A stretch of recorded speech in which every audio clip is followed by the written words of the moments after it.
Today is Thanksgiving Day, November the 23rd, 1995. We're at the home of Major A.L. Fullerton here at 320 Date Palm Avenue, or Drive, I believe, in Lake Park, Florida. Major Fullerton is a survivor of the Bataan Death March in the Philippines during World War II, and he has graciously consented on this holiday morning to give us a little bit of a recording of his memoirs from his service during the Second World War. Uh, Major, could you give us your full legal name? I know it's A.L., but what's your full legal name? It's Albert L. Okay. And where were you born, Major? Mars, Pennsylvania. Okay. I'll And be the man from Mars. did you grow up there in Pennsylvania? Oh, until I was sophomore in high school. Okay. I moved upstate New York. All right. Rochester. And how did you end up eventually coming to Florida? Oh, doctor thought it'd be a good idea for my wife's health. Okay. He said it wouldn't hurt for you either. Okay. All right. We were in White Plains then. Can you give us your date of birth and place of birth, please? November the 5th, 1913. Okay. Mars, Pennsylvania. And you were living in what part of the world when you entered the military service of the United States?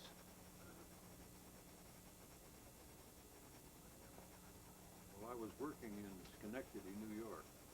Okay. I was commissioned. All right. And what year was that? That was 1938. Okay.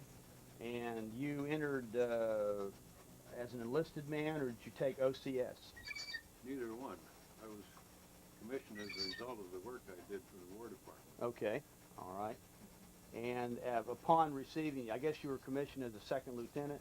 Right. And upon receiving your commission, what was the first duty station where you were posted? Plattsburgh Barracks, New York. All right. And what particular division of the Army were you working within at that time? Quartermaster Corps. Okay.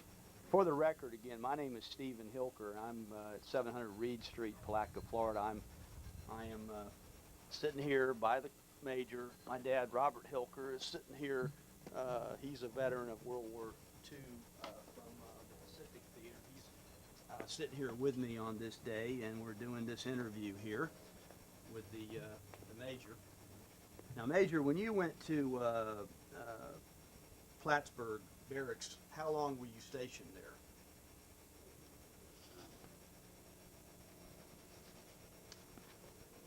Approximately. You don't have to give me an exact date. February Okay. of 41. So you were stationed there until February of 1941? Right. Okay. In February of 1941, were you transferred to another Army post? Transferred to Pine Camp, which is now Fort Drum. Okay. It's over at, take the name of the town. Is that right? But Fort Drum, New York? You know where it is. It's in New York State? Yes, it's up near the Thousand Islands. Okay. That area. Off of Lake Erie? Ontario. Lake Ontario. Okay. All right, sir. And how long were you at that post? Well, we were organizing the 4th Armored Division from cadres that came in, and every officer had to answer a questionnaire with his first 3 choices of foreign service. So I chose Philippines first, Hawaii second, and Alaska third. All right, sir. Got my first choice. Okay. I guess that's how you ended up being involved in the Bataan March and the fall of Bataan. So you, when did you have your wish granted to you? In June 41. All right. And you left, I presume, the post in New York State, and next stop was the Philippines after several hops through the Pacific, like Pearl Harbor, I imagine, or California. I had an interesting flight, civilian flight, New York to San Francisco, in a sleeper. You tell the kids today, if you flew in, had a berth on an airplane, they look at you as if you're out of your mind. Right. United Right. Airlines had them. It took hours to fly from New York to San Francisco. Okay. Then to Fort Mason, where we embarked aboard the President Coolidge. Okay. Was that a cruiser? No, that's a large passenger ship. We had a cruiser haul down Okay. as an escort. All right.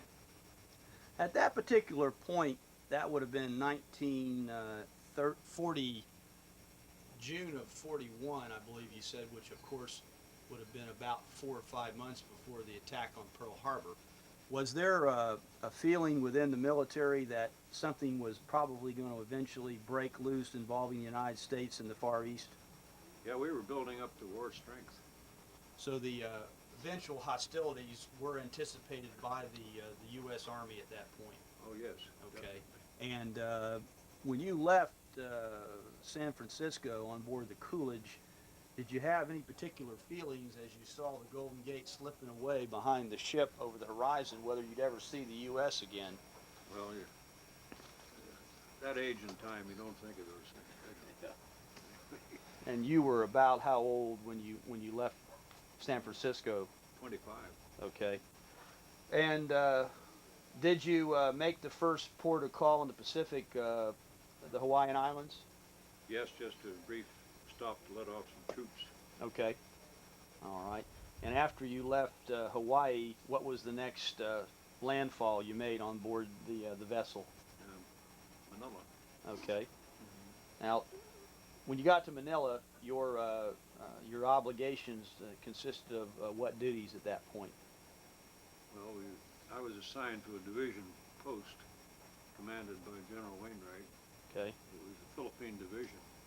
All right. And they had the Quartermaster Regiment, which is a combat regiment group. Okay.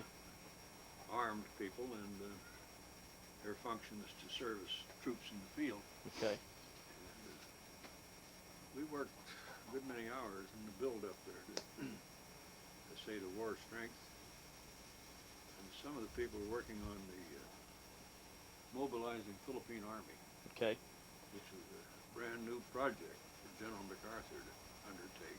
MacArthur was also on was in Manila at that time too, I believe. Yes, but he wasn't in command yet. General Gruner commanded the Philippine Department. What was his first name, Major? Gruner, I don't remember. Okay. Sorry. And, Was he a general officer? Was that his rank? oh, yes. Okay. All right. And we thought he would be the one to continue. But he got sent back to the States. General MacArthur was called back from retirement. Okay. The logistics and the supplies that were coming in at that point, was that being done on a rather hurried basis, or was it done in an orderly fashion? Well, it was orderly, but the materiel was lacking. Didn't have it. What particular items were in short supply? Aircraft, Was it, ammunition. was it sufficient supplies of foodstuffs? Yes, that was adequate. How about aviation fuel? Lots of that. Okay. The Philippines at that point was still a territory of the United States, I believe. Is that Yes. correct? Okay. U.S. territory. Now, between you arrived there, I presume, in either June or early July of 1941 in the Philippines. Right. And were you posted initially outside of Manila? Yeah, about 12 miles south, Fort McKinley. All right, sir. And at that particular point, where did you primarily serve between your arrival in the Philippines in June or July of 1941 and the outbreak of hostilities on December 7th, 1941? I stayed right there until New Year's Eve. Okay. Where we had, the war began on the 8th of December. All right. And I had orders to stay back, and one of the functions I had was to set fire to about 120 bodegas, warehouses full of aviation gas that you mentioned, Yes, sir. so the enemy wouldn't get it. Okay. Didn't have the airplanes, we didn't need the gas. Correct. Absolutely. When Pearl Harbor was attacked by the Japanese, how did you first learn that the hot war had in fact begun? I was having breakfast at 6 o'clock in the morning in my quarters.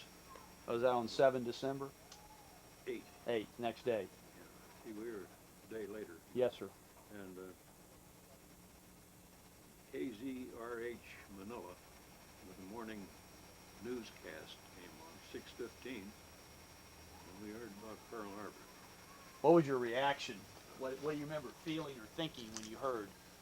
Very hard to believe because the distance involved for an enemy to travel, and the fact that they pulled a surprise. Yes, sir. Went to the office, and little groups are gathered around there and trying to sort it out and wait for further news to see how serious it was. Yes, sir. Were there any immediate steps that you remember for precautionary measures, such as you mentioned self-sabotage of the gasoline stocks? Well, of course, that was much later, but immediately when we knew about Pearl Harbor, we got all the troops out of barracks, had them dig foxholes, dug up a golf course, and any kind of protection expecting an air attack. Okay. When did the first attack by either air or sea occur after Pearl Harbor Day? 2 o'clock in the morning the next day. Okay. Was it an air raid? Air raid, and bombing, and then they leveled off after they bombed Nichols Field, which is only about 5 miles from McKinley, and strafe us. We didn't get the bombs on the post at that point. Did air attacks continue on a regular basis until the fall of Bataan? Just about noon every day they hit Manila, All right. downtown Manila, and the port, Okay. and the naval base torn up. When did any naval base bombardments begin? The air attack, of course, was the initial hostilities you recall. When when was the next? When did the Japanese Navy and or their military ground-based troops or Marines get involved in attacking the Philippines? They came in around,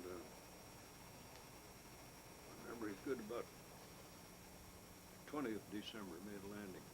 They landed. El Perry, far up north end of Luzon.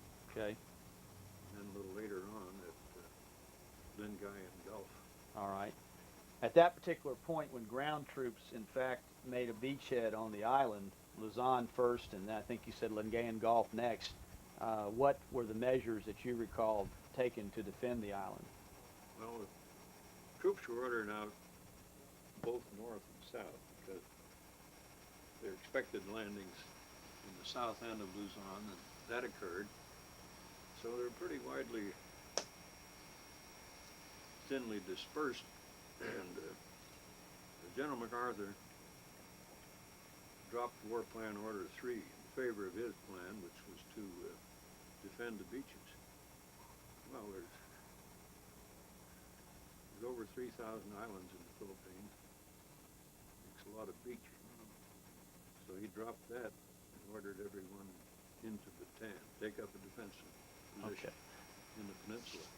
Understanding, Major, that what you're saying today could be, in fact, listened to by school children who may not have much idea of geography of the Far East. Can you tell us what exactly made Bataan significant on the large islands of the Philippines as far as a strategy to defend the island from the Japanese in 1941 and 42?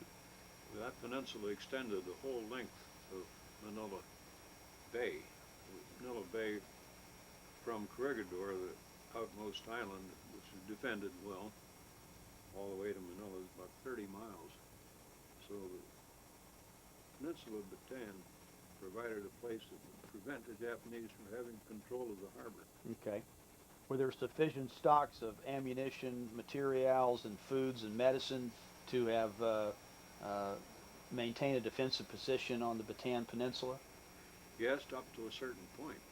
We went on half rations in late January. Okay, that'd be to conserve food. January of 42? Right. Okay. Now, the U.S. personnel in January of 42 were ordered to take up defensive positions on the Bataan Peninsula? Yes, all of these units that had been up defending against the landings, Lingayen and south of Gaspé, Okay. were all ordered into Bataan. All right. And you, of course, were part of that movement of U.S. Army troops. All right. What was your function when you went on to the peninsula? Well, I went down there with the idea that I'd be working in supply, which is mainly my training. And all these jobs were taken by this time. Remember, I got there late. Troops started moving in there around the 15th of December, and this was the 31st, New Year's Eve. And so the service chief was wondering where to put me, what kind of a slot. All right. And, turned out that there was a need for graves registration company. What kind of registration? Graves. Graves? Graves. As in deceased people? That's it. Okay, all right. And function of grave registration is to, number one, bury the dead, identify them adequately, Mm-hmm. make out mortuary reports, and maintain Army cemeteries, All right, sir. which we had to build, of course, out of the places in the jungle. I ought to move that plant. That's okay. Don't worry about it. I'm fine. I'm fine. Did you actually establish a cemetery on Bataan in anticipation of having to inter remains of war dead? Yes, two of them. Okay. One down at Marvelis, one at 162.5 kilometer post, which is about near the bottom third of the peninsula. So, those who may listen to this in the future understand the geography of Bataan. How wide was the peninsula at its widest point, approximately? 35 miles. How narrow was it at its narrowest point? Well, it comes down to a point there at Marvelis, so it's 5 or 10 miles there. Okay. And approximately, you mentioned its length was approximately 30 miles. The width, What was the length of the peninsula? about 65 miles. Was that from north to south? Right. Okay. All right. Now, for how many months were they able to hold out before the Japanese eventually made it so impossible, I suppose, to resist that a surrender was eventually accomplished? Well, just about 4 months. The surrender came on April the 9th. So 1942? January, February, March. Close to 4 months when you consider December Okay. portion 2. During that 4 months that the defense was actively engaged in by the U.S. Army at Bataan, were you continuing the same duties that you just told us about? Yes, I had a company of Philippine Scouts, and we were armed, and we never had an opportunity to use the arms, although one time we were ordered out to repel a parachute attack Mm-hmm. in one of the airstrips. That turned out to be a false alarm. The artillery was the arm that was really doing the work. Okay. They were dug in and mowed down quite a few Japs on The main roads. the attack on the peninsula itself was that was by, I presume, both land, sea, and air. No, the sea part was prevented because of the big guns on Corregidor. All right. They wouldn't have a chance to get a ship in there Okay. with as long as they were there. Okay. That's one of the very heavily fortified island. All right. And there are 3 other smaller islands that are fortified too. Okay. And so the only thing the Japs could use was land troops and air. All right. And they didn't have air superiority, they had air supremacy. Okay. They could bomb at will. And Were the Japanese warplanes carrier based at that point? no, they were flying in from Formosa. Okay. All right. And I suppose bombardments occurred at least once a day during the 4 or 5 months that Bataan held out. I'm sure that's so. Okay, A good bit of it was concentrated on Corregidor. all right.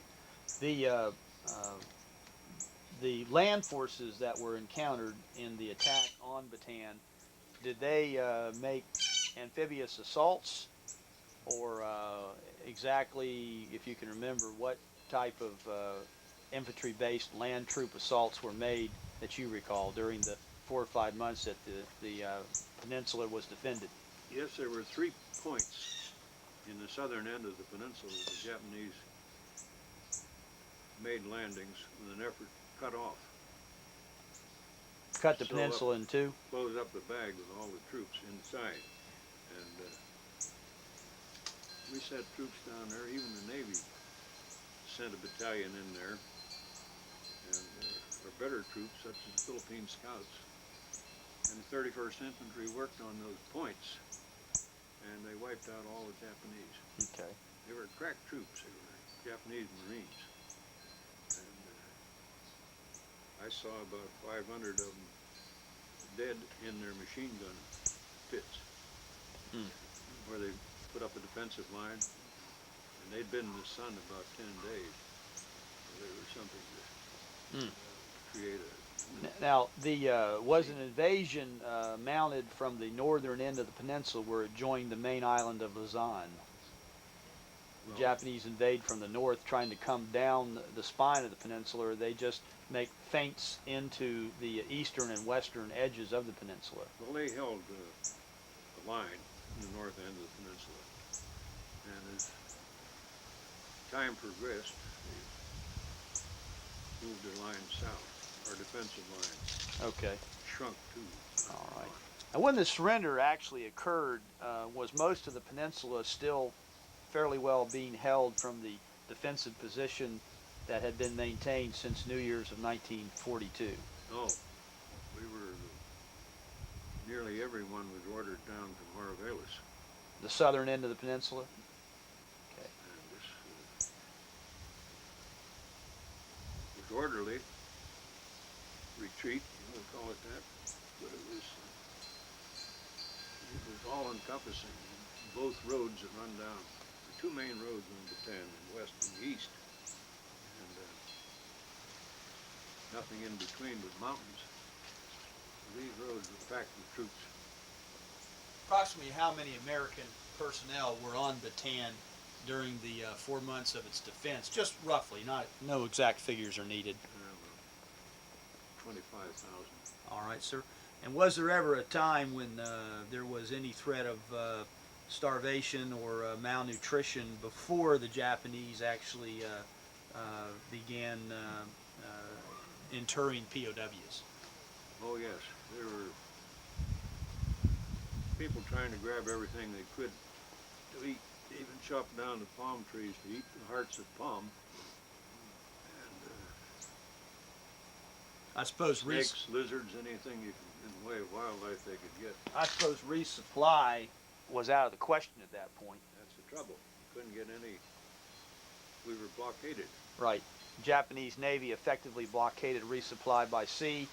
How about airdrops of supplies? Was that ever attempted, or was it even possible logistically? It was never attempted. Okay. I suppose by then the Japanese Marines had probably invaded Luzon and taken control of Manila by then, the city. I neglected to mention that before we left Manila, my group, Manila declared an open city. All right. To save it. And there was no point in keeping it anyway. The defense was all going to Bataan. Okay. And, so they spared the city any further bombing. All right. The as the retreat toward the end of April, or toward April of 1942, occurred, as the U.S. personnel moved further and further south, I think toward, you called it Corvallis? Marvelis. Marvelis, on the southern end of the peninsula.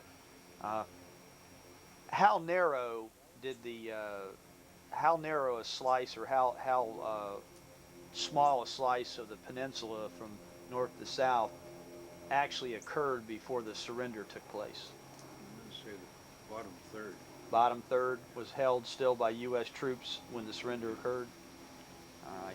Can you tell us your personal experience as far as perhaps having your tummy growling a little bit as time went on during those 3 or 4 months in early 1942? We were down to about 1/3 normal ration by the time of the surrender. Okay. Imagine you lost a little weight. Yes, not a great deal. The other lack, of course, was ammunition, and medicine. Okay. The main medicine we needed was quinine. Malaria. Japanese had the world's supply. The strange thing is they didn't give it to their own troops prophylactically. And talked to one of their officers one time, much later on, he said they lost 30% of their troops on Bataan from malaria. I'll be darned. I mean, didn't lose them, they were casualties, they couldn't use them. Did you contract malaria? No, I was lucky, I was immune to it. Okay. Any mosquito can bite me and I won't get it. What was the experience of some of the other troops that you served with, U.S. troops, as far as disease and casualties that you may have observed while you were there during the defense? I buried about 850 Americans, and the sick people were in two hospitals, 1 and 2. Hospital 1 and hospital was down south end, and hospital 2 was set up to have about 1,500 patients. At the time of the surrender, we had over 5,000 in there. Were they mostly casualties of combat, of warfare, or disease, or both? Both. A great deal of it was malaria, Okay. dysentery. All right. Needless to say, in April, before the surrender, I imagine conditions were quite distressful, I presume. Okay, and again, without trying to give you some bad memories or whatever, if you can, as much as you'd care to share with us, if you perhaps remember some vignettes or small details of fleshing out the reality of what those conditions may have been, if it's possible for you to feel comfortable with giving us small. For example, a fellow that may very well have had some problems with just simply trying to get enough to eat, simply trying to stop some pain from a wound, or something, that little details that usually don't make the general history books. And I realize this is uncomfortable to ask you to remember something like this, and if you don't feel like talking about it, I certainly understand. No problem. You say anything you could get your hands on in the wild there, even eat pythons, 20-foot snake. We got one of them in our outfit. And land lizards, a black lizard about 4 feet long. Good to eat. Cook. What type of fuel, if anything, was available to even cook this wildlife, or was it eaten raw to try and survive? Just wood. Wood? Were the forests and even the wildlife pretty well decimated by U.S. troops just foraging to try and survive? Not from some of it. It wasn't barren by any means, but I'm sure it was pretty well stripped of anything to eat. Okay. I was ordered south to Maravelis with my outfit. We loaded up, we had stake-bodied trucks. We didn't have the usual Army trucks again. Piled high with all of our equipment, kitchen equipment, tents, the rest of it, and headed south. Got them down there without losing a vehicle or a man. Often wondered how that worked out. And obviously, there was no electricity. yeah, there were generators. Okay. In the hospital. And the hospitals probably rapidly ran out of anesthesia for doing surgery. Good many things that they lacked. Blood plasma. basic medicines, True. perhaps even bandages and surgical tools and clean bed linens were in short supply, if not impossible to get. Yeah, I dare say that's true. Okay. Major, when again was the exact surrender? April 14th, I think you said, 1942? April the 9th. April 9th. And Corregidor was May 6th. how did you learn that a decision had been made by the senior officers to go ahead and surrender Bataan to the Japanese? We heard about it when we got to Marvelis, where we were ordered,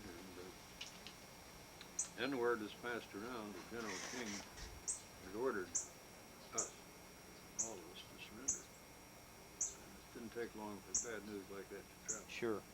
So you were at Marvelis when on April 9th, 1942, and through the chain of command itself was a general order to all the U.S. troops on Bataan issued through the chain of command that hostilities against Japanese in defense of the peninsula was to cease at a certain hour on a certain day.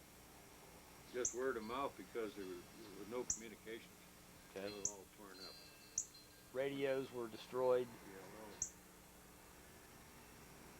as far as interorganizational communication, practically none. Was there any communication with the outside world, with Washington, with? At Corregidor, yes. All right. And Corregidor was an island off of the end of the peninsula, I presume. Right. Okay. You yourself, and again, one of the things I've tried to do in these videographies of veterans is to not so much talk about the well-documented general history of when the surrender occurred, that thousands of U.S. troops became prisoners of war, but to give little personal, as I call them, slices of what you remembered that would never, but for interviews like this, reach the history. Where were you personally located when you saw the first Japanese troops actually come in to take charge of you and the men under your command? Well, that was at Marvelis, and there was no order. You think about history, you think about troops lining up and disarming and all that. We knew enough, once we got their order to surrender, to get rid of the arms, field strip, throw the parts away, keep the Japs from getting it, and same thing with ammunition. We had blown up a big ammunition dump, tremendous amount of fireworks, night of the surrender. And while that was going on, we were standing on the road. Nothing could move south with that dump going up. There was an earthquake. Felt the road shake under your feet. Huh. First people thought that must be the ammo going up. No, there actually was an earthquake that night. And a portent of events to come. And down there, once we got down there, the Japanese troops kept pouring in, and they were a fast-moving outfit. All right, they got down there, they started pushing people onto the road, and made no effort to give anybody. I jumped up on a truck along with my Lieutenant Fred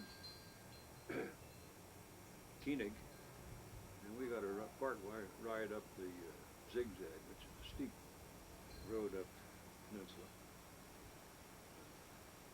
Jap troops came along and pulled us down off this truck, and there's no such thing as riding anymore.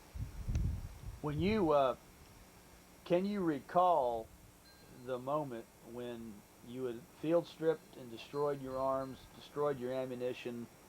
When did a Japanese soldier actually walk up and say, "You over there," if you recall that?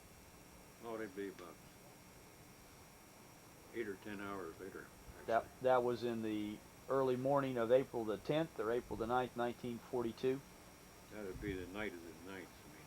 All right. And the following morning, yes. Were you guys at your post and standing in your place and in position, and they just came, a unit of the Japanese military just came to you and took you all prisoner, or how did logistically it actually occur? Well, you know, the language was a great bar because we didn't know what they were saying, ordering, and they couldn't understand us. That was one of the reasons one of the reasons for a lot of beatings, because they expected us to know Japanese. But generally, they just pushed troops, our people, out onto the road and made them head north on foot. All right. That's about it. There So- wasn't any rough stuff to speak of at that point. Later on. So you were at Marvellis when the surrender occurred, and did a unit of Japanese Marines take prisoner your men, or was it a Japanese naval unit or paratroopers, or what particular actual personnel took charge of capturing and detaining the men under your command? Well, the ones we saw were infantry soldiers, and they had one thing in mind: to get set up for attacking Corregidor. Get the artillery in, get it set up so they could fire on Corregidor. All right. And that didn't take them very long, actually. We hadn't gone many miles when they were already firing on Corregidor. Okay. And the bad thing was that Corregidor wouldn't not fire back because they were afraid of hitting us. I see. They knew that 2 miles away. Okay. Corregidor was an island off of the end of the peninsula, I presume. Right at the mouth of the harbor. Okay. You were an officer. Were you treated any differently when the surrender actually occurred? Not appreciably, no. I was first lieutenant then. Let's take that back. I was first lieutenant until the captain in charge of this grave registration company got hit in the arm. And he was out of the war, and so I got promoted to captain. Okay. Now, At the time of the surrender, that was my grade. all right.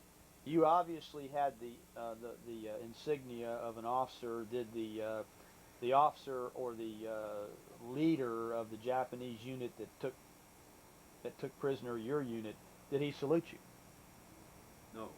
All right. Was any particular recognition given to you by the counterpart of the Japanese unit that captured your unit that you were their leader? No, none of that. I happened to have some cigarettes, and I offered them to these Japanese officers, and they were very interested.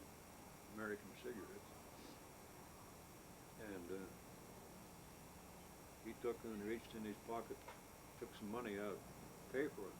I refused to take the money. I was always happy I refused it, because anyone with Japanese money on them was taken off in the bushes and killed immediately, because they presumed it was taken from a dead Japanese. I see. In fact, I know one very fine sergeant who had Japanese money as a souvenir from way before the war started. But they just took it anyway that was taken from the body of a dead soldier and executed him on the spot. I see. You were captured. Your unit was taken prisoner after y'all surrendered the evening of April the 9th, 1942. You were given absolutely no food by the Japanese. None. You were given no medical attention. None whatsoever.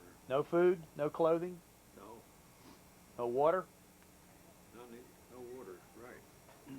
no material assistance for personal needs whatsoever. That's right. All right. Were you made to sleep on the ground that night? Yes. All right. You were guarded, I presume, by the Japanese troops during the night. Yeah, always. They Always searched guards. Did they search you and the men personally for body weaponry? Well, they shook us down 3 or 4 times. Took every personal possession we had to get their hands on. Watches, American money, Fountain pens. anything of any value, change in your pocket, quarters, dimes, nickels. Uh, How about eyeglasses? Did they take eyeglasses away from men? no, not at that point. I didn't see that being done. Did they strip you of your clothing, do strip searches of you? No, they just didn't do it that thoroughly. No. Did they take your shoes? No, and I had a good watch Hamilton watch. I put it in my sock. Got away with that. I'll be darned. One of them grabbed a fountain pen my wife had sent me for my birthday. Had my name on it. And the Waterman pen used to be a good pen. Right. They thought Parker was the only thing that was ever any good. Not to compare with the Waterman in my estimation. One of these enlisted men grabbed the pen out of his pocket. A Japanese enlisted man. I reached out and grabbed it back. Pointed to his name on it. And I also pointed to my captain's bars to see what good it'd do. And he walked away. Not lucky for me. He didn't take any further action. Did you lose the pen eventually? I was able to save it. I traded that for sardines later on. Okay. Prison camp. Now, after sleeping on the ground on the night of April the 9th, 1942, there at Marvalis, what happened the next morning when the sun rose? Well, the Japanese soldiers came around and pointed us up the road. I mean, the language wasn't very understandable, but we got the message. Okay. They had the bayonets. Had you been given anything to eat at that point? None, no. All right. When was the last, your own rations, what little there were they taken from you by the Japanese? No, not in every case. You know, every situation seemed varied. One group might get shaken down for everything they had. Another one, they might very cursory examination. approximately how many men were in your unit when You were captured. I had about 95 Philippine scouts, most of whom had civilian clothing in their packs. Told them to get on the civilian clothing and head for the hills. The American didn't have much of a chance. They might have a chance. Were the Japanese treating the Philippine personnel differently than the U.S. personnel? Just as hard on them. Okay. The next morning they pointed north up the peninsula and I presume ordered you and your men to begin marching north? That's it. And you were on one of the two main north-south roads? The East Road. Okay. The first day of the march north, what do you recall? Well, I recall still had some water in my canteen, and husbanded that as much as possible, and the other did. And I don't know whether it was the first day or not, but the United States had put in great wells throughout the Philippines, good water, and but they wouldn't let us get near it. So I remember marching with a pebble in my mouth for 3 days to try to get over the idea of thirst. I heard that was an old Indian trick, and it sort of works. You were marched past wells and the Japanese troops would not permit you or your men to take a drink. That's right. Did they take a drink from those wells? Well, they seemed to have their own canteen and had water on them. They took canteens from us, too. I was lucky to keep mine. The first day, how long from the time at dawn, I presume, when you started marching north by their orders, how long did you all actually move north before the line of march halted? The first day. I would suggest about, probably that first day, 10 miles from it. And that was done without stopping? Yes. Okay. How many men fell out the first day? Oh, I don't recall very many. What'd you weigh when Bataan fell? 165. What'd you weigh when you got to the destination at the end of the march? I guess you wouldn't have known because there weren't any scales available. No way to find out. Yeah. The first day, several men, I presume, fell out. we didn't have any sick people at that point in the group I was. Yes, sir. We, most of that occurred later on. I happened to be in a group that made the entire trip 4.5 days. Okay. And we were one of the earliest ones to get into the Camp O'Donnell. Okay. And, but they kept coming in for 3 more weeks. And that's when in those groups where the sick people, injured people, got shot and bayoneted because they couldn't keep up. Didn't have any stragglers with us. We were lucky that way. 10 hours the first day of the march, no food, no water, no provision for personal needs, I presume. Were any of the Japanese troops asked by you to at least provide an opportunity to get down on your hands and knees and use your hand to cup some water up out of the well? Did you request that as best you could communicate with them? No, we just plugged along without it. That's all. Okay. The end of that first 10-hour day, you when did they call a halt to the first day's march? Oh, Sundown? yeah, about dark. Okay. Were you given any food at dark? No. Were you given any food during the entire 4.5 days you were marched north? You know, I think one time we got a small portion of rice. Another place they had a big meal prepared. And, there may have been a couple thousand of us in that area. You have a mosquito on your left ear, Major. Have a mosquito? Yes, sir. Oh, Okay, now he's gone. I'm Excellent. sorry to interrupt you. It's all right. Okay, the first night after the first full day of the march north, did y'all sleep on the ground? Yes. Okay, you were guarded all night, I presume. Sometimes herded into enclosures. Enclosures of what? Well, wire, what might have been a tennis court, any kind of a place where they could more conveniently guard us All right. from their standpoint. So the first day, you got no water, no food, no cigarettes, no candy, no chocolate, no nothing. That's right. All right. The night passed. Did the night pass without incident? Yes, can't think of anything particular went on that night. Were there any Japanese who knew any English at all? Yeah, they had interpreters. We didn't see them on this hike though. Okay. Saw them later. Were there any troops under your command or officers with you who understood any Japanese or a language that the Japanese may have been able to communicate in, such as Mandarin Chinese or French? That didn't happen until later. Okay. Camps. All right. The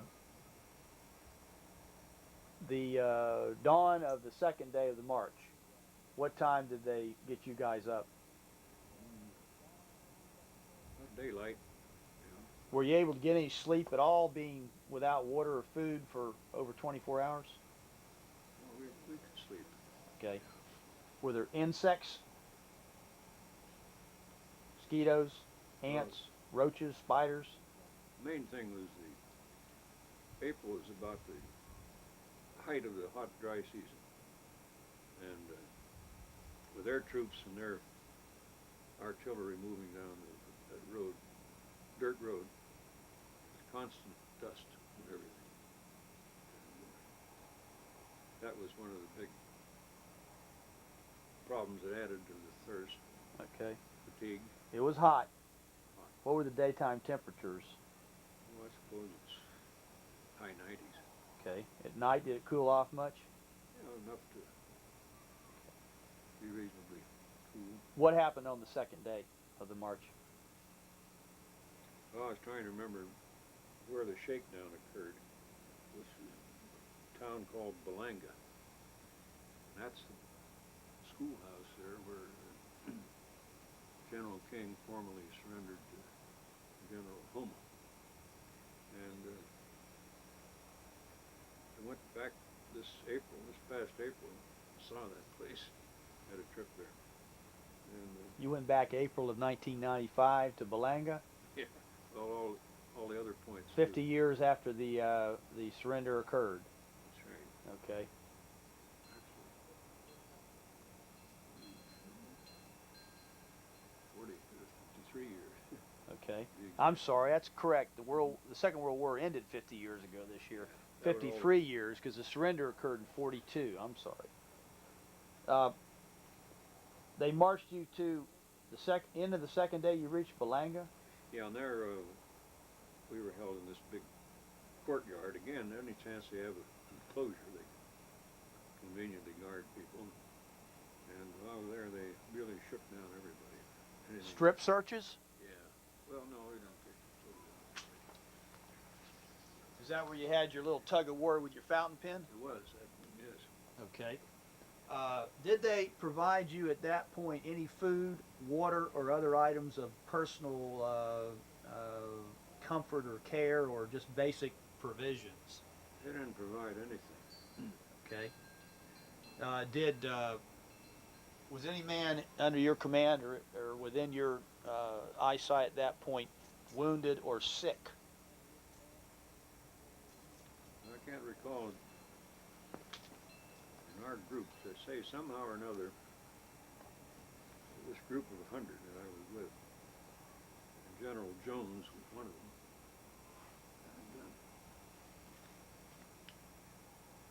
and moved faster, and they're more able than people were later on. Did you sleep on the ground at Balanga that second night Yes, on pavement. on the pavement? Okay. I presume they didn't tuck you into bed with blankets, milk, cookies, and pillows. Take your shoes off and use the shoes for a pillow. Okay. Did mosquitoes bite y'all in the night or other insects? Oh, I guess they're annoying. Put up with that. All right. During the night, were there any mustering done by the Japanese to search you for contraband that you may have pulled out in the dark? No, can't recall any of that. You remember the moon? Was it moonlit? I believe it was. Okay. And do you recall during the night observing the number of Japanese that were guarding the compound where you were sleeping? Well, you're always conscious of them being there. Tried to move outside, relieve yourself. Didn't get very far, and of course, that only aggravated the situation.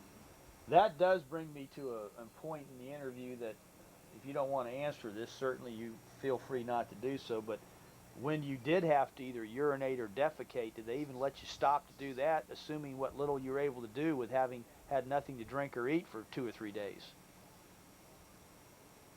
No, you'd have to plan on that when you're parked at night. Okay. So they kept you moving constantly, no matter whether you had to go to the bathroom, whether or not you were tired, weary, you just were kept moving by the Japanese. Yeah, we had a couple of men who were wounded and lame, and our men would assist them because we knew if they became stragglers, they weren't going to make it. Okay. Stragglers that got killed because they didn't want movement held up. Did you encounter any other U.S. troops either catch up with groups of prisoners that you were behind, or another group of prisoners integrated with your group, and or a group of U.S. prisoners or Filipino prisoners that caught up from behind y'all and were forced to join y'all? Yes, that happened in a town called Rennie. There they had provision to feed us. Okay. We could smell the rice cooking, and we thought, well, we're last we're going to get something to eat. Was that the third day of the march? I believe that was.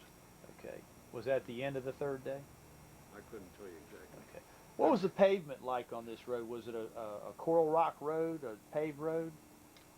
It was just plain old marl, dirt, Okay. up until we got north of one of the northern part of town. That was paved then, All right. asphalt. Okay. This place I was telling you about where we thought we were going to eat, they shook down some more found a .45 caliber pistol in the musette bag of one of the officers. Stupid thing to do. So they canceled the food for everybody. Really? Yeah, marched us off into this was about 10 o'clock in the morning. Our group, Food and General Jones, marched off into a rice paddy, given what they call and we called a sun treatment. So we spent a good 6 hours out there in that sun, and before they moved us on to march, as punishment for this one character on whom they found the pistol. Approximately how many U.S. and or Filipino troops were in this group that almost was fed but for finding the 45? I'd estimate a couple thousand. Okay. Now, did they make it clear to you that's why you were being denied the food? That a weapon was found? Well, the word passed, you know. Okay. You weren't right next to it. Did they let you talk among yourselves? You know? They didn't tell you to maintain silence during the march? No. They didn't order you to maintain silence when you were guarded at night? Okay. Did you ever look into the eyes of any of the Japanese guards or troops that were actually forcing you to march or guarding you? Did you ever make eye contact and sort of size them up human to human? What type of man is this that is making me go without food and water and march 10 hours a day in 95-degree weather? I can't recall trying to stare them down. No. Okay, all right. Where did you go at the end of the third day? You were in the rice paddy for 6 hours in the sun. And we marched all that night at the end of that time, and it began to rain. Anybody try and escape? Not in our group. Okay. There are other groups where it did happen. What time of the night did it begin to rain?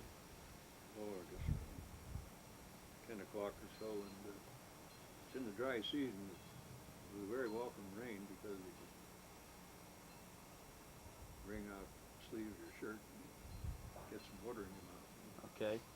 So, but for that rain I presume was the first hydration that you guys were able to get anything of for 3 days. That's right. You were able to take off a water-soaked shirt, and suck some water out of the fabric. Yeah, some of us had hats. Caught some water. Yeah. Okay. Japanese try and stop you from getting what little bit of water the rain provided? Well, they didn't let us halt to do it. They had to keep going. Okay. In fact, that night I recall an unusual experience of marching in the sleep. You'd stumble when you realize you're going to fall. That would wake you up. I never had that experience. Marched in your sleep. Sleep, you know. Gee. I've heard of such things. You're the first man I've ever met that actually recalled doing that. Really happened. How long did you march that night? It rained about 10 o'clock, and I presume this was the third night of the march north on the Bataan Peninsula. I think we marched all night, and they keep changing the guard. The guards are on bicycles now, and they come to a certain point to get a new batch of guard. Every time you got a new batch, they try to prod us along a little faster. At this point, were you on a paved road? Yes. Okay. All right. The officers that were in charge, were there just enlisted men such as sergeants or petty officers in the Japanese troops that were force marching you, or were there some officers there? They were all either private soldiers or non. All right. See any samurai swords among them, or only officers wore those? Just the officers. Okay. How are the troops dressed, the Japanese troops? Well, you see a picture of their uniforms. They all wore these. Their headgear always had the kepi to keep the heat off the neck. Right. Looked something like a French Foreign Legion. Right. And, they were pretty well equipped as far as uniforms are concerned. None of them as they ate and drank along the march, offered any of your men anything to eat? No, but the Or Philippine drink. civilians did. When we went through a town, and sometimes they'd be in the upper story, the many Philippine houses, they live up there, the second story. They'd throw out a rice package wrapped in banana leaf, and if you're lucky enough to grab one or part of one, you'd get something to eat. Japanese try and prevent that from Oh, happening? They'd kill people. They'd kill the natives if they took the time to do it. Okay. Did you? So if they went up and handed you something, that Filipino didn't have much of a chance. Did you witness any of the Filipinos being shot by the Japanese for trying to aid you? Truthfully, we heard it. It's going on. We heard shooting off in the bushes time to time. Okay. Seeing them drug off by the Japanese for handing you something? Yes. Okay, and then They were great people trying to help us. at the end of the, did any of them try and provide you anything to drink? Cup of water, Yeah. Filipinos? Yeah, sometimes they get away with it, depending on how close the guard was. Okay. The guards were spaced about 10 meters apart, 35, 40 feet apart along each side of the line of march. Yes. Okay. Probably be about right. Now, how far did you get at the end of the third day? I'm trying to think of the name of these towns. Our destination was San Fernando. Okay. I'd say from Marvelis to San Fernando, we were probably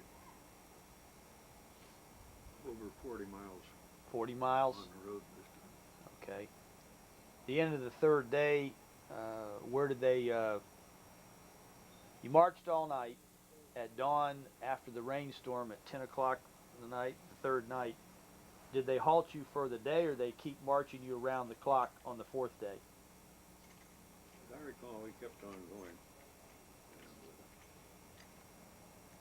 And, Again, no food, no food, water, no provisions.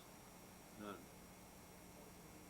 I imagine there was some oral pronouncement of complaints by the U.S. troops among themselves, if not to the Japanese, or was it pretty well just silent and stoic acceptance of what was going on? Just had to take it. Okay.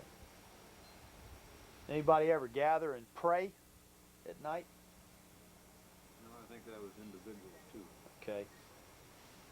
All day on the fourth day you kept marching after marching all night on the third night. Was a halt eventually called to the march at the end of the fourth day? I think we did get to sleep that night. Where were you at that on the fourth night, if you can recall? Somewhere there, a few miles from San Fernando. Okay. No food, no water, no provisions for medicine, food, blankets, pillows, anything for your personal comfort or consumption by the Japanese on the fourth night. Okay. Dawn of the fifth day, what happened? Well, we're in San Fernando. I'd say that's about the right time. And had gotten some sleep there on the ground again. On the dirt or in a paved area? In the dirt. Okay. Using your shoes as a pillow? We were marched to a railway station there. Yes, sir.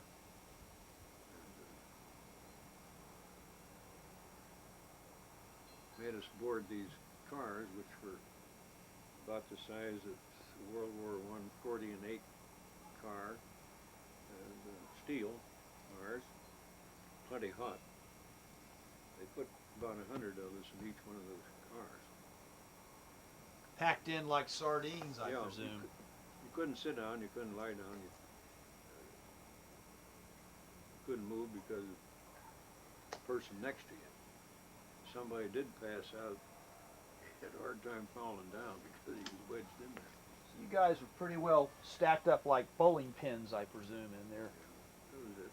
Okay. And What they happened when a closed man the had to door. relieve himself? Just right there on the spot, I presume. That's it. Same thing if there was what little defecation there may have been from the little bit of food you may have had in your system. I guess it'd be in the pants or nowhere else You know, that'd be minimal though. because of no food. Okay. Were you at the end of the fifth day, when you were loaded in these railway cars, was any food, water, or other items for personal care or comfort offered by the Japanese to you and the men in your command? No. Okay.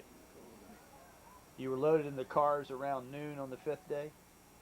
That sounds right, yes. All right. And the train took off, I presume? Yeah, they had the doors closed, steel cars. You can imagine the heat, No ventilation? no ventilation. 100 men in a dark, hot railway car?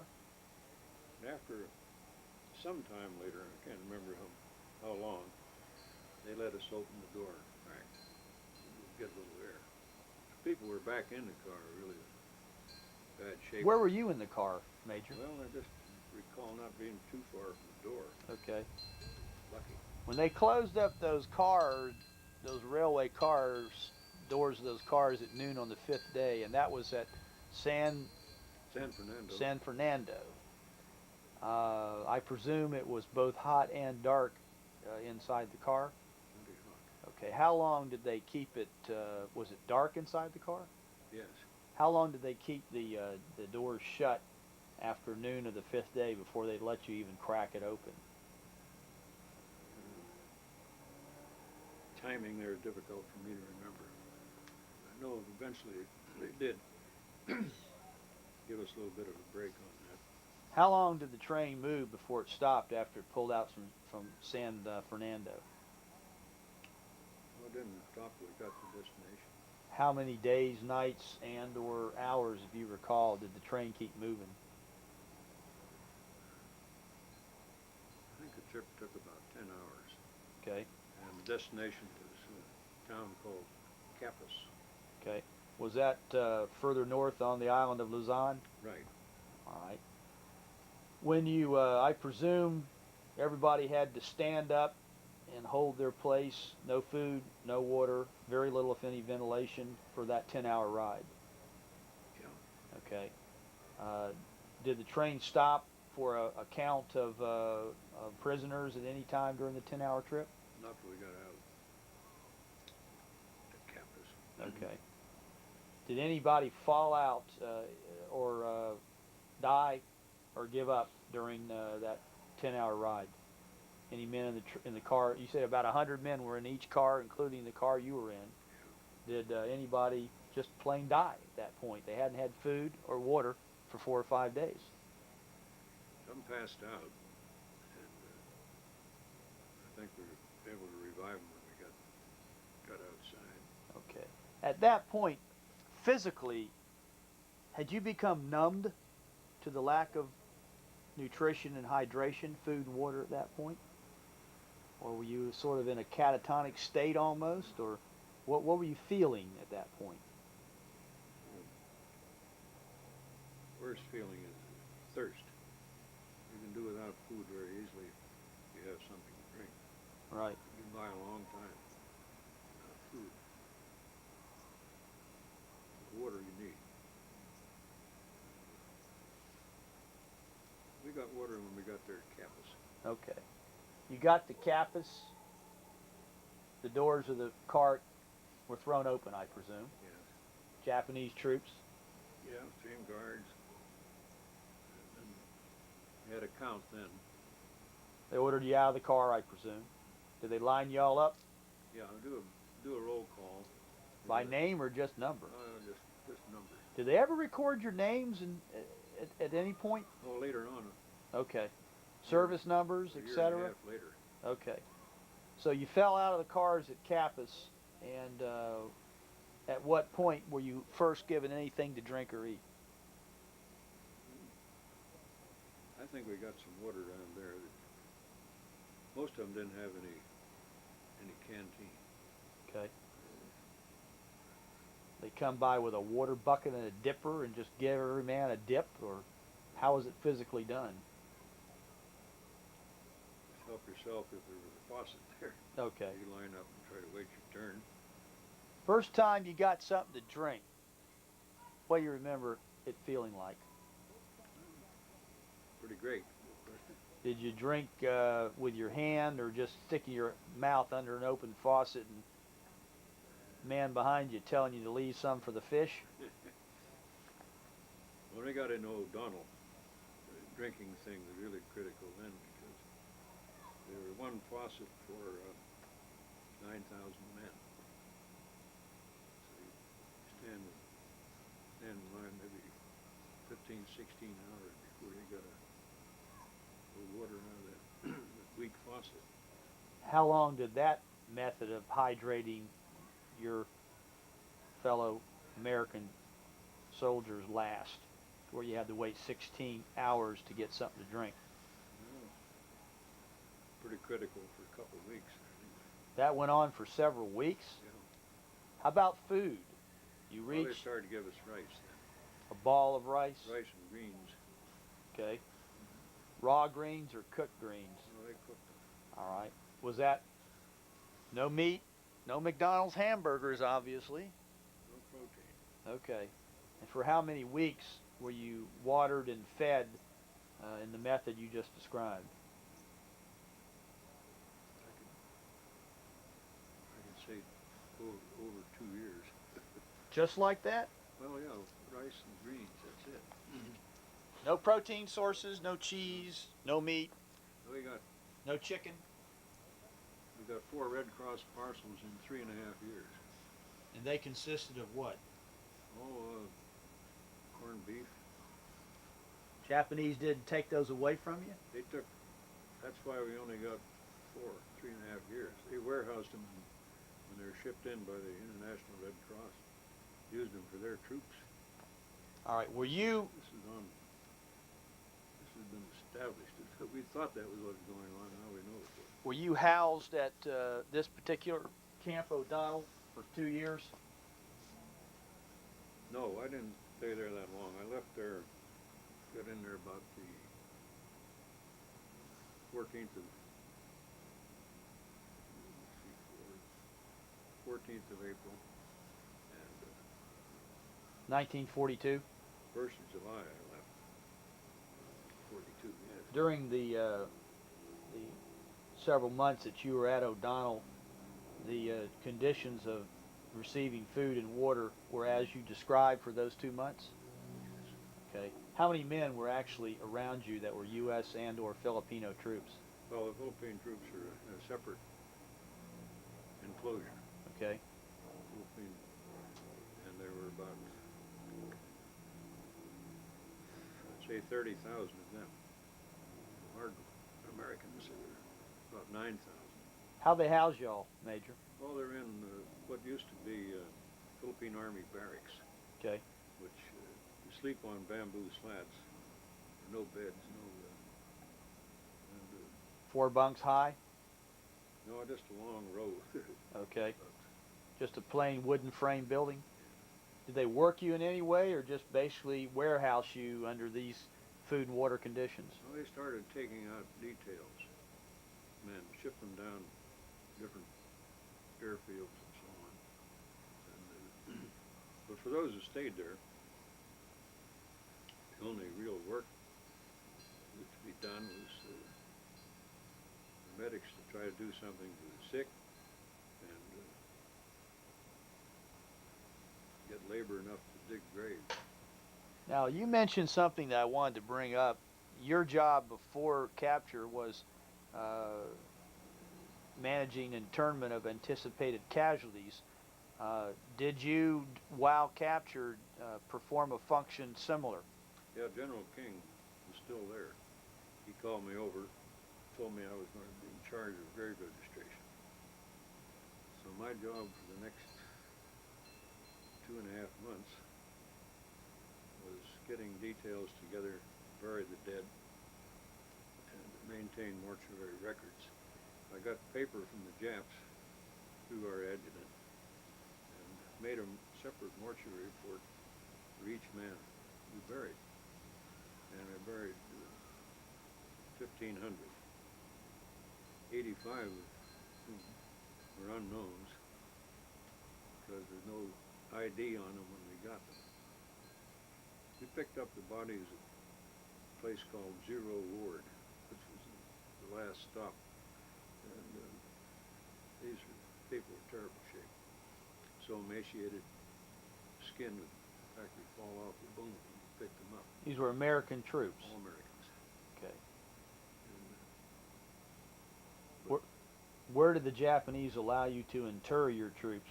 well, first, up by their headquarters, they let me have an area there that was full of heavy rocks. And they gave us picks and shovels. And couldn't establish a cemetery at that place. So I talking to the interpreter and also the adjutant talking to him, let us pick another site. We'll clear up on a hill. I picked a place soldiers wound up calling Boot Hill, where it had some drainage. And that's important in the cemetery when it flooded. And, so we started making plots up there, 100-man plot, 10 rows to a plot, 10 graves to a row, each one numbered and lettered so that we had an accurate record of where John Jones was buried. Were those cemetery records you maintained with this paper the Japanese gave you, did you in fact preserve those through the rest of the war? I made 2 copies, gave 1 copy to the adjutant, personnel adjutant, Johnny Olson, and the other copy I kept, put in a 5-gallon gasoline can and buried it. And that was later exhumed, if you use that word, in the record used by the Defense Department. Okay. You survived the war and to inform the Defense Department or then the War Department where your record was buried? Yes. They, after you were liberated, I presume that you revealed that information to the officer or to the individual personnel that liberated you. Yeah, and when I went to my chief of service in Washington, went to the personnel office first. Okay. Get my record pulled out. And young lieutenant pulled it out and he said, "You're not here." That was marked dead. Oh, really? Yeah. So somebody else that was functioning similar to you about keeping records of U.S. deaths apparently had marked you down as being dead? Yeah. Okay. In fact, there's a couple of books where I'm marked dead in too. So you have something in common with Mark Twain. We read about his report of the death when he was in Europe with the St. Louis Post-Dispatch, and he said the early reports of my death, of my demise, are much to be ignored. No, greatly exaggerated. Greatly exaggerated? Okay, there we go. Thanks, I read Dad. also. Now, you were at the Camp O'Donnell or Donnell for until July or June of 1942. Where did you go next? Cabana Tuan, Where is that? 100 miles north of Manila, On the island of Luzon in the Philippines. and about 35 miles from O'Donnell. Okay. How long were you there? Until October 1944. At this particular camp, were conditions any better for you and the other U.S. troops than they were at Donnell? Not at first, but they began to get a little better. And, I had nothing to do with burial there in Cabana Tuan. 3,000 men were buried there out of that camp. The barracks where you stayed, were they similar bamboo plain bamboo board cots Same thing, another Philippine Army mobilization camp. in plain wooden frame buildings, I presume? Okay. Were you transported by rail from Camp Donnell to this other camp? Well, that was by truck. Okay, they Open trucked you? trucks. Yeah. Again, the sardine style transport? Very, in fact, Okay. very tight. All right. Well, were you at this camp still undergoing several months later a 16-hour wait to get a mouthful of water? No, we started getting adequate water. They just bring out a water bucket for you guys, Well, or they had plumbing there. okay, And, flush toilets, no, privies. we made flush toilets. Okay, the sanitation at the first camp, was that just go out to the edge of the camp and relieve yourself and defecate, or how was that conducted? That's it. Just no provision. Guess things got to smell a little bit rough in the summer. We dug, Latrines. yeah. Okay. And then they bred flies like crazy because they had no lime to put on them. They had no way to seal them, keep the flies. So the flies were another menace to you guys, as well as thirst and hunger. Brought a lot of dysentery. Okay. Carried it around. Obviously, and you know, I'm sorry to have to say these things, but these are little details that just are not brought forth in regular histories of conflict. You didn't have any toilet paper, did you? No. And you know, these little details a lot of people don't even think about, but I do. Yeah. If a man had a cold, he didn't blow his nose on a nice little hanky like most people carry, did he? No. Okay. Oh, yes. And did anybody ever get any mail? Letter from mom, a letter that the Red Cross brought from a wife or a sweetheart or a sister or a brother. In the later months of 1944, Okay. they had a warehouse mail and never gave it to us. The Japanese warehouse mail that was sent through the Red Cross, and you never got it. Well, then, they say they released some then, Okay. mid-1944. Now, when you got, obviously, they didn't give you Bic razors to shave with. Did every man grow a beard? Well, I don't know how I got a hold of Gillette blade, but eventually I was able to shave. Probably didn't have Barbasol shave bombs either. They gave us soap, Okay. bathing soap. How'd you bathe? Tin can, water, pour it over you, They have some. or get out in the rain. They had some water lines run through the yard where you assembled, or inside the buildings themselves. Oh, outside. Okay. And if it rained, you get a bath and a shower under the eaves. Did they have a wire enclosure around the camp? Yeah.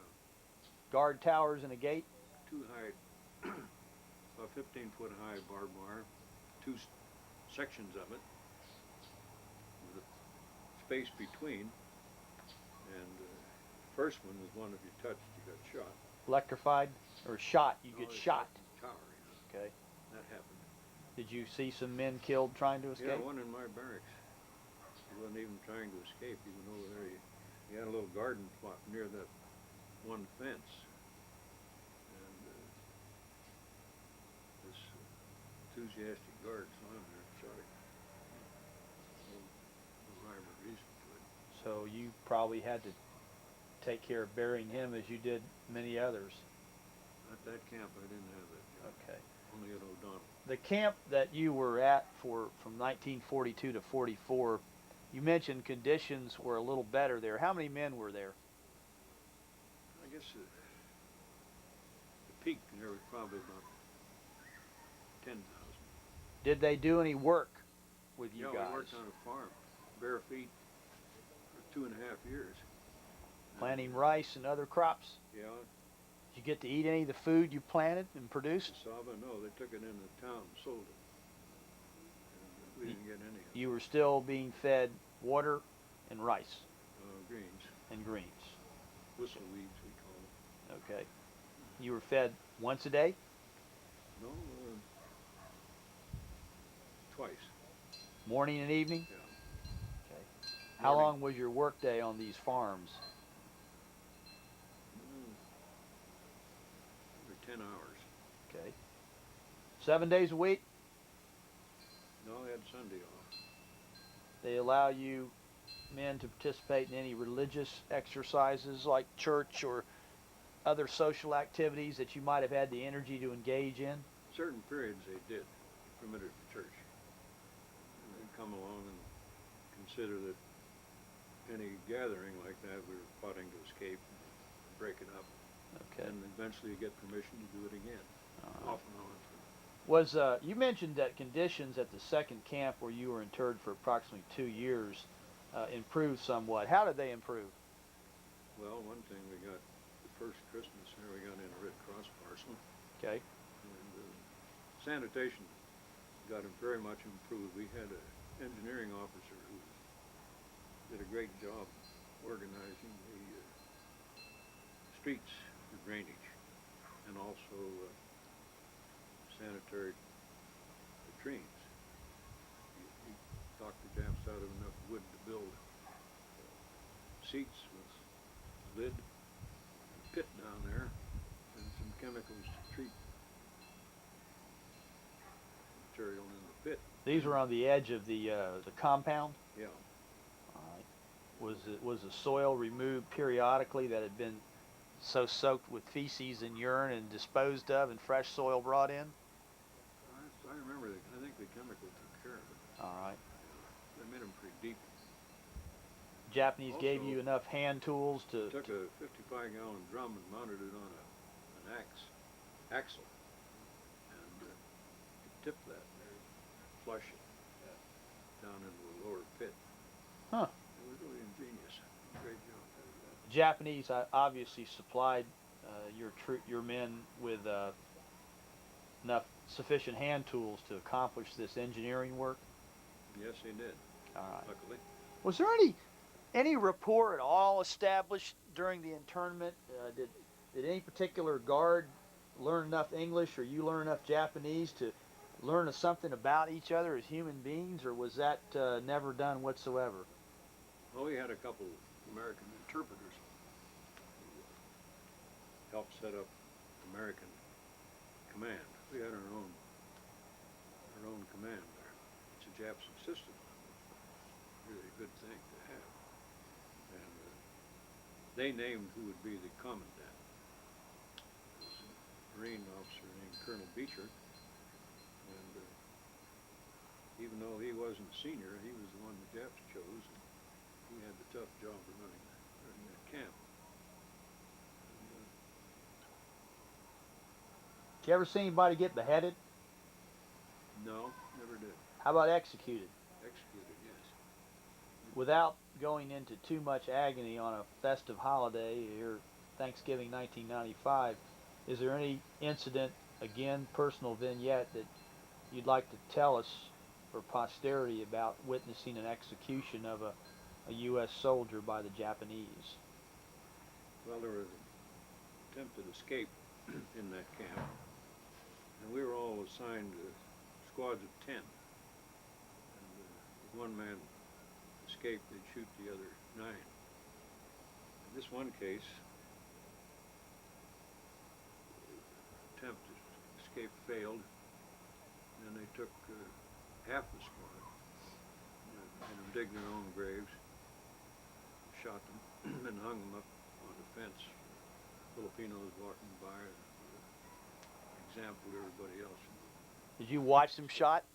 No, I saw them on the fence. I didn't see the actual Okay. execution. At this particular camp, you were there till November of 44? Well, October they moved us down Manila. October of 44?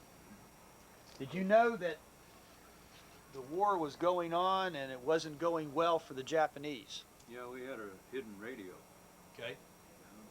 Was it battery operated? Yes.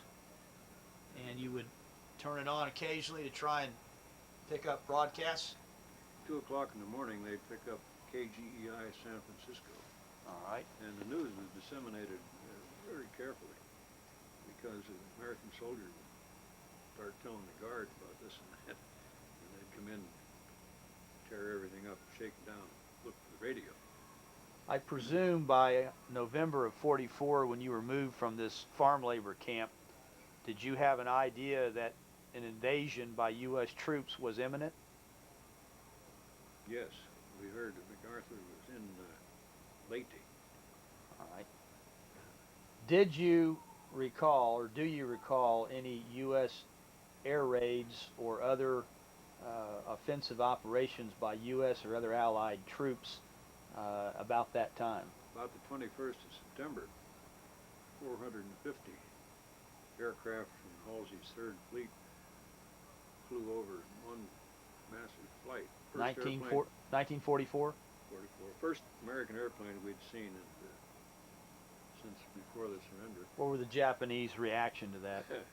Well, one of them peeled off that area and struck a nearby Jap airfield and shot a zero down right over our camp. Did y'all cheer? Oh, yeah. The Japanese happy about you cheering? They didn't bother us. They didn't bother you? No, we thought they would, but they didn't. Well, you were working in the fields there 6 days a week. Did you ever see evidence of the U.S. aircraft and or other American troops on the way? No, that was the only time. Okay, now in I think you said you were moved in November of 1944? Well, October we were sent to P.O.W, which is an old Spanish prison in the heart of Manila. Okay. It was always used as a transition camp. Anytime any detail was going out by ship to Japan, they parked them there till they got a ship ready. And we had high hopes after this air raid and saw the 450 head for Manila to bomb the harbor. Thought we had an excellent chance not to be shipped out. We were about the last group. Others had gone to Japan different times, different ships. And the Japs wanted their Americans for labor for their war effort, so they kept moving them to Japan. We thought now, with that attack going on in late 8 plus, seeing these aircraft, and when we were in P.O.W, the Americans' aircraft were bombing the harbor every day, sinking ships. They closed the shutters on us so we couldn't see it, but we'd push them open enough to get the view of that going on. P.O.W is very close to the harbor. How long were you in this transitional prison? Until December 13th. 1944. October 20 to December 13th. Did you realize that by the time December of 44 occurred, an invasion had actually begun on Luzon? Yeah, we had that radio. All right. Well, brought it with him. He had it in 2 water bottles, 2 canteens. The battery never went dead in all those years? No, he had a job repairing Jap radios, so he'd smuggle parts out. Okay. What happened in December of 44 when you were, I presume, moved from the transitional prison? Well, he marched us down to the dock one morning, and after a few hours of standing in the sun, marched us aboard the Kuroko Maru, which is a Japanese passenger ship, with 3 cargo holds, and 1,614 of us were put in these cargo holds, again packed in something like the railroad trip. And, if you didn't move in the ladder, they'd have Japs stand there with a shovel, hammer you with a shovel, and it wasn't good. There was no air down there, no light.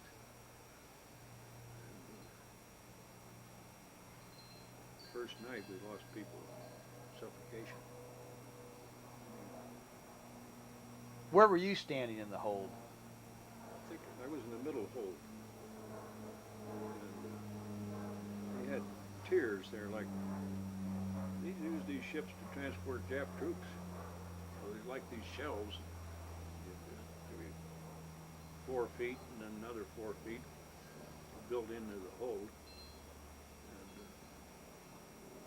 I was in one of those shells. Did you have trouble breathing? Yeah, people were trying to help the ones that were farther back by fanning, which I think was very practical. See, they left only a little bit of the hatch open. I imagine. No blowers, no ventilation. Imagine when the man had to relieve himself or defecate, it was right on the spot or nothing. Well, they had some 5-gallon tins. So how long were you crammed into this cargo hold? For how many days or nights? Well, the next day, we got hit by Halsey's Third Fleet, unmarked ship, and damaged the ship so much that they had to beach her in Subic Bay. Ran into the beach, and this time the after part of the ship was on fire, and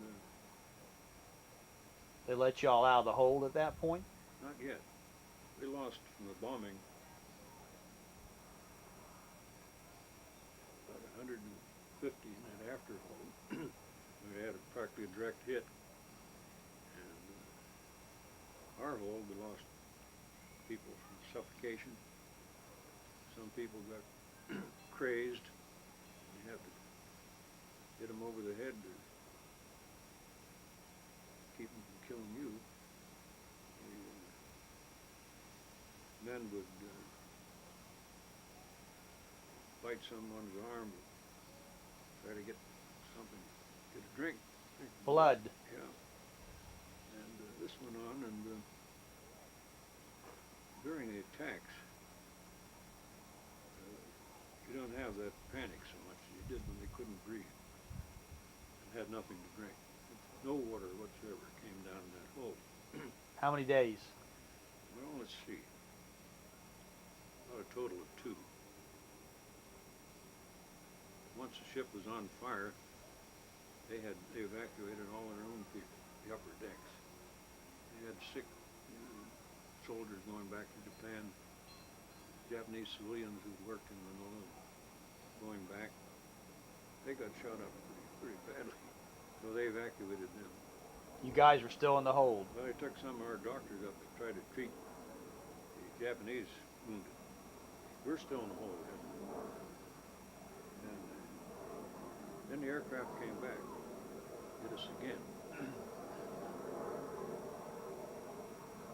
After that attack, they let us come up on deck on our own. No ladders to get up there. And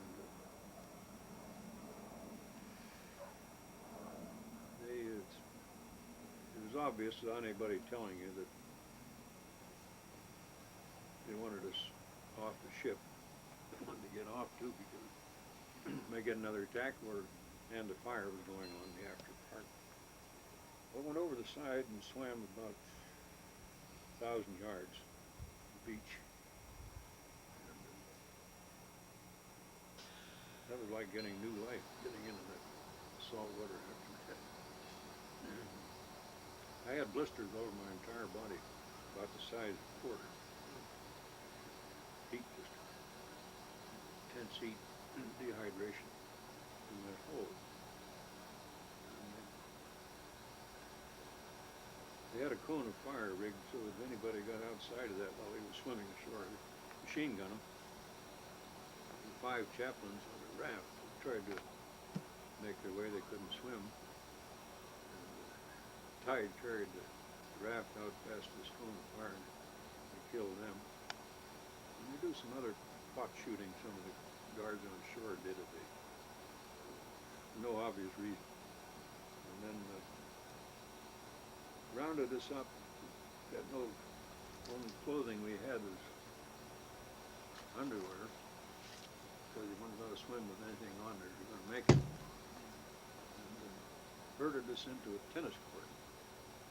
On shore? On shore, yeah. And single tennis court, that has high wire around it. We were down to about 1,300 now. Out of the 1,614. And there was a water faucet there, one. And they let us use that to get water. Now, by the way, last April this year, I walked all around Subic Bay trying to find the area where the tennis court was. I found the concrete pavement. And you can tell when concrete is really old. And this is what it was. So I went over and pulled some grass, weeds, bushes away and found that water faucet. I'll be darned. It's still there. Turned it on, water came out of it too. That's amazing. So how long were you guys interred in this one faucet for 1,300 men to drink out of tennis court? We were in the tennis court about 10 days. No food? Well, they brought us in a bag of raw rice. Raw, uncooked rice. So we ground that up in our teeth to get about a tablespoon apiece. Better than nothing. Water would really help. 16 hours wait to get a drink. Yeah. How long, at the end of the 10 days, I presume the bathroom needs were just at the edge of the tennis court and let the devil take the hind quarter, I presume. Not a guard let a man go out. Okay. You guard him. All right. At the end of the 10 days, what happened? They put us on trucks. Transported us to another San Fernando. There were two of them, different provinces. And, there we slept in a jail, a Spanish jail. And interpreter came in and said he wanted 15 worst wounded. Of course, we had quite a few wounded on the ship. And there was quite a bit of talk about who was the worst. They're nearly all officers, by the way. Finally decided among themselves who was worst wounded, who was senior. Told them they're going to take them to Manila Hospital. We took them out about 5 miles away from camp, made them dig their own grave, shot them, buried them. Doesn't pay to volunteer. How did you learn this? We learned it somewhat later. Okay. How'd you learn it? I'm trying to remember. It's well documented in books, but I think we heard about it in Japan. I honestly can't tell you how. I can't remember. Did you eventually end up... I was there when the selection was made, and I heard them talking about who's going to go. After you were held at the Spanish jail, where did they take you next?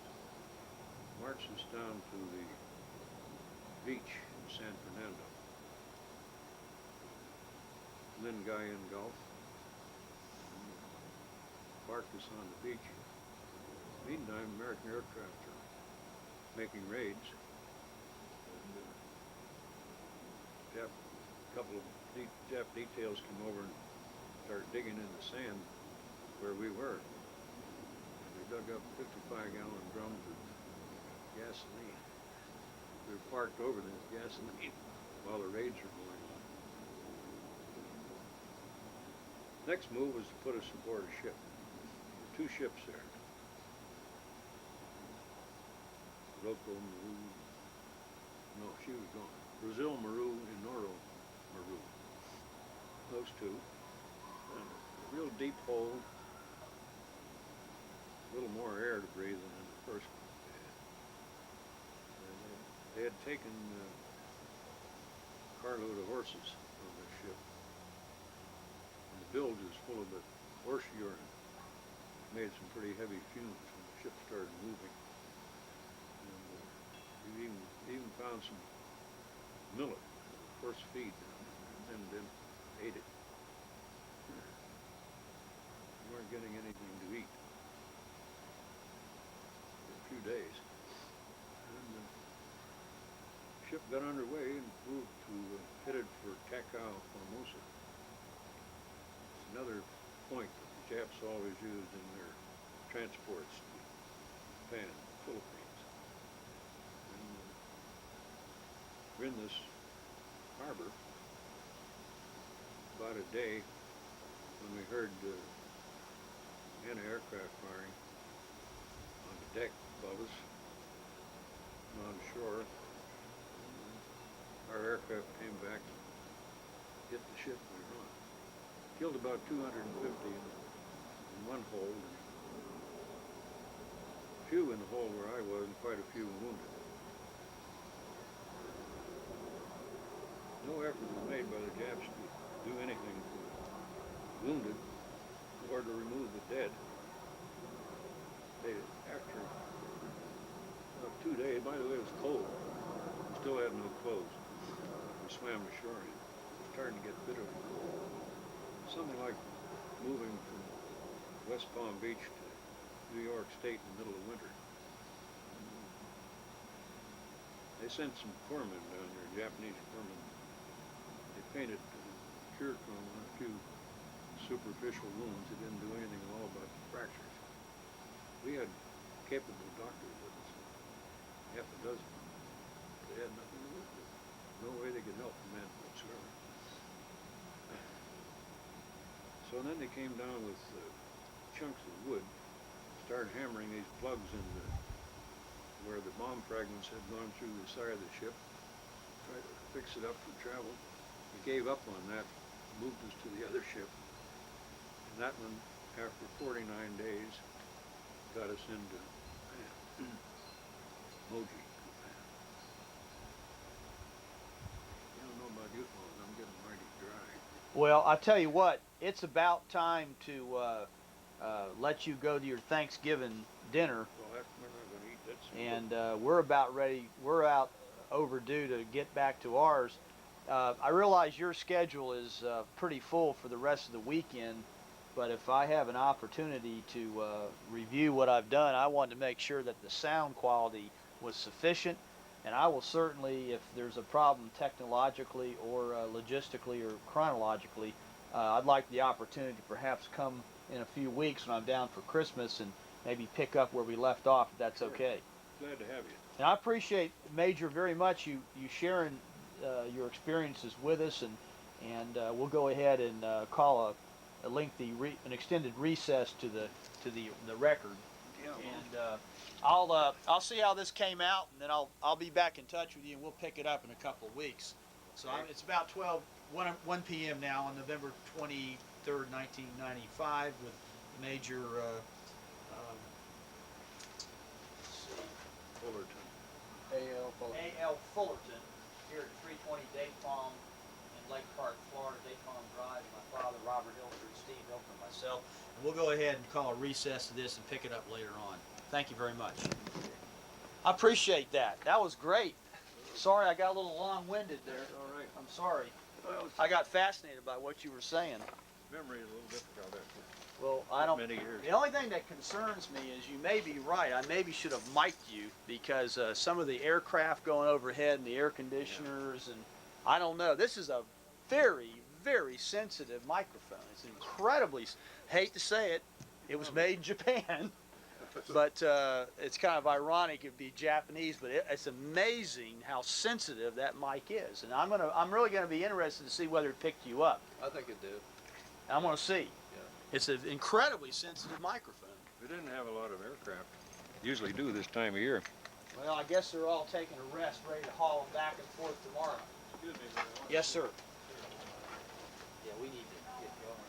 I don't want to wear out my welcome here. Right. You see, that's what I do. Little details. Toilet paper. Well, they don't think about that. They don't think about these. These damn kids that got it made, they don't think about the fact that these guys didn't even have toilet paper. How'd it work out? We're gonna see. I hope you, because he speaks so low. Well, that's the problem. I have a really sensitive mic, but being outside with the jets flying over and the air conditioners. Well, I never thought about that. You could have been in. It's Well, just, he was more comfortable. he I loves figured. his yard. Yeah, I figured that he'd be more relaxed out here. I mean, this is his baby out here. You got a nice spot. Okay, I'm gonna test it tonight. I'm gonna play the video tonight and see if I can hear him. This is really a nice spot to relax. Oh, yeah. Yeah. Well, he just loves his yard. And Yeah. so he's out here. I got a hammock, I hardly get in it. I got a swing, I hardly get in it. But I've spent too much time volunteering, I guess. Yeah, my wife does a lot of volunteering with Yeah. at hospice and up at the hospital at Gardens Hospital.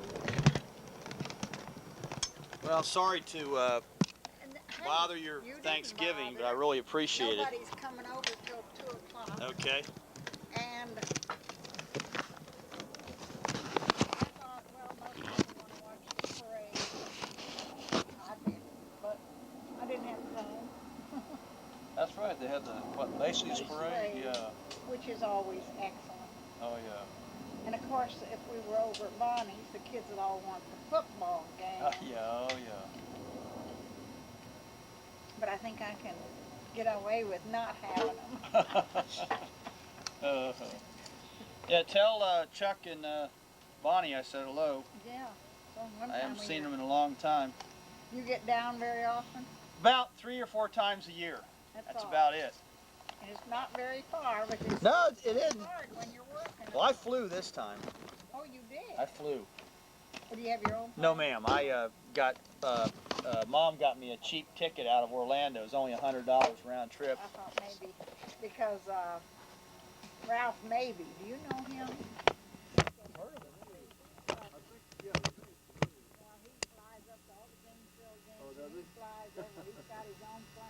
Oh, he'll be flying up there He's a lawyer here in Oh. town. Been here for... No, I didn't bring plates.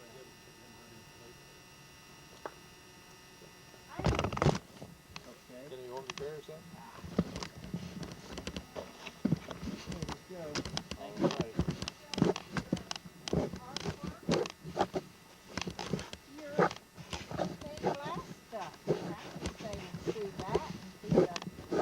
I thought you were interested in seeing the shelter. Oh, I see Pete labeled this. Okay. This is Fred Sanchez who, I just put Andersonville, Georgia Museum. I Did didn't. he do an interview similar to mine of your memoirs? Well, good. Well, thanks. In case my sound quality went bad, that would be really great. Thank you. And I'll give you, if this came out okay, Well, Mr. just put Fullerton, everything down if you want to see the shelter. I will give you I'll give you a copy of that. I mean, it's an office and it's not. Another question.